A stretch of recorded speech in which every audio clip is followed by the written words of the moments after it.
It's Sunday morning and kain tayo ng almusal. Nandito nga pala si Darman Louie dahil maagang umalis si Leroy kanina dahil meron siyang kakabitan ng kuryente. Morning everyone! Kain tayo ng almusal. Bulat ang dragon. Yung aming... Uy, asa mo ko sa cellphone dahil? Kung asa ito nakaw?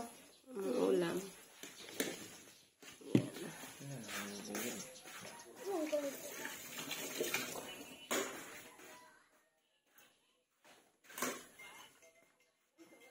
Ay lang, pag tinidor na, kay gato na manok lang. Pagkamot na lang.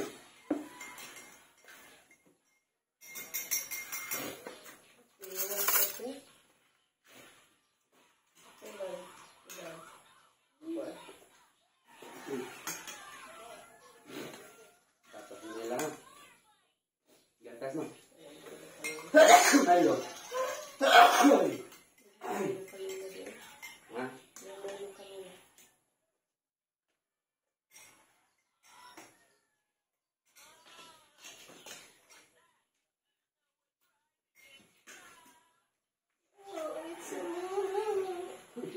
Bawal na mahulat niyo.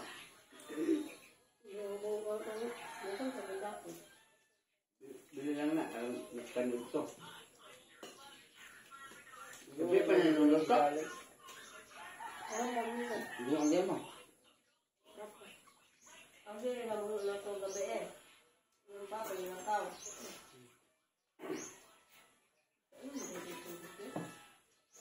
Ano na yung pagmata? No.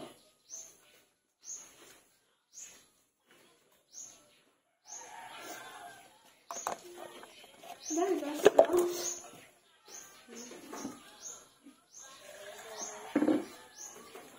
Ayun sa water dyan. Hindi pa.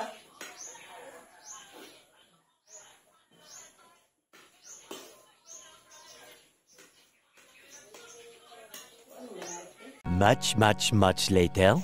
So, pagkatapos nga naman magsimba mga kabayan, ay sumama ako kila Tia at pupunta daw kami ng lungsod dahil naubusan ng kape doon sa bahay nila Lola. May konti pa naman pero hindi na magkasya yun dahil panigurado maraming tao mamaya. So, bumili na rin pala kami ng protest dito.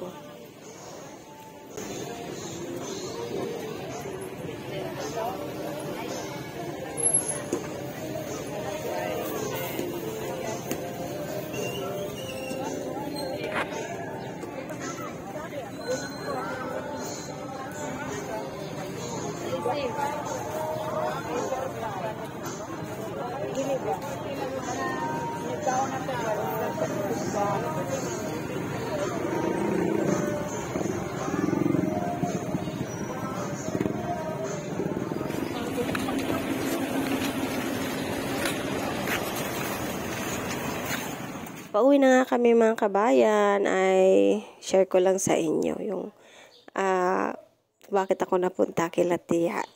Refresh sa aking memory. Nung ako pala ay nag-graduate ng high school, nagpaalam ako kila Papa na magtrabaho na lang ako ng doon sa salon nila Tia sa Cebu. Bali doon nga pala galing sila si Marisa at si Manoy, Junjun. Pero nung nag-graduate ako ng high school ay nag-asawa na sila noon lahat. Kaya ako naman yung pupunta doon. Sobrang eager ko noon mga kabayan. I was 16 years old na nag-decide ako na magbiyahe papunta ng Cebu. Ako lang mag-isa. Sumakay ako ng barko na ako lang mag-isa. Katapos ko ng Cebu, ako lang din mag-isa na pumunta doon sa Mabolo. Sabi, pag ano nga talaga mga kabayan, sabi nga nila, pag gusto may paraan. So, sumakay ako ng jeep. Nagpaturo lang ako kay Camilo kung ano yung sasakyan ko pagpunta ko ng pag nakarating na ako ng Cebu. So, thanks God at ko naman, hindi ako na ligaw nung ako ay nakapunta doon. So, ayun na nga.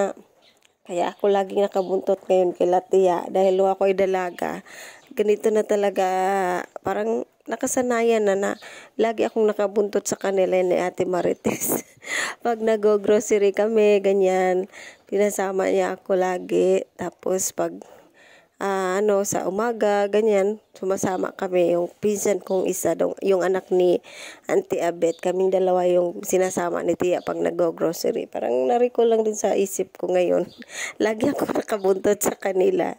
And then, ngayon, same scenario pa rin. Lagi ako nakabuntot sa kanila. Kahit nung andito si Auntie Tessa, same pa rin. Nakabuntot ako sa kanila kahit magdala ako ng bata. Kasi tinuring ko na si Tia na si second mother ko siya.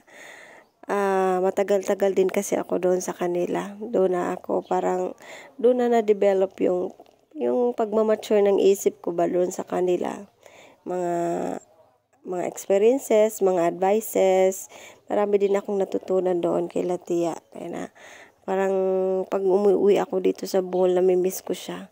Nung nagkaanak na ako kay Lian, ay ako kay Tia na pwede ba akong bumalik sa kanila. So, tinanggap ulit ako ni Tia kahit mag-duty ako, kahit pumasok ako na bit-bit ko si Lian sa salon. Ayun.